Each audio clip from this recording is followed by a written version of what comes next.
அட்சய திருதியை தங்கம் விற்பனை 30% சரிவு. நகை வியாபாரிகள் தகவல். இந்த ஆண்டு அட்சய திருதியை தங்கம் விற்பனை 30% வரை சரிந்துள்ளதாக நகை வியாபாரிகள் தெரிவித்துள்ளனர். அட்சய திருதியை நாளில் தங்கம் மற்றும் வெள்ளி நகைகள் வாங்குவது பொதுமக்களின் வழக்கமாக உள்ளது. இந்த ஆண்டு அட்சய திருதியை 2 நாட்கள் கடைபிடிக்கப்பட்டது. இதையொட்டி தமிழகம் முழுவதும் 35,000 நகைக்கடைகள் காலை 8 மணிக்கு திறக்கப்பட்டன. சென்னையில் தியாகராய நகர், புரசைவாக்கம், பாரிமுனை உள்ளிட்ட பல்வேறு பகுதியில் உள்ள நகைக்கடைகள் தங்கம் வாங்க பொதுமக்கள் குவிந்தனர். அட்சய திருதியை விற்பனை நேற்றுடன் முடிவடைந்த நிலையில் தங்கம் விற்பனை கடந்த ஆண்டை விட 30% சரிந்துள்ளதாக நகை வியாபாரிகள் தெரிவித்துள்ளனர்.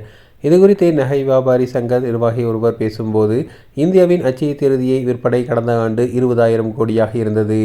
தமிழகத்தில் 14,000 கோடி முதல் 15,000 கோடியாக இருந்தது.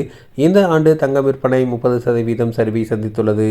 தமிழகத்தில் சுமார் 10,000 கோடி விற்பனை நடைபெற்றுள்ளது. இதற்கு முக்கிய காரணம் தங்கத்தின் விலை சுமார் 60% உயர்ந்துள்ளதுதான் என கூறியுள்ளார். ஆனாலும் மொத்த விற்பனை மதிப்பு 20 முதல் 25% வரை அதிகரித்துள்ளது எனவும் தெரிவித்துள்ளார்.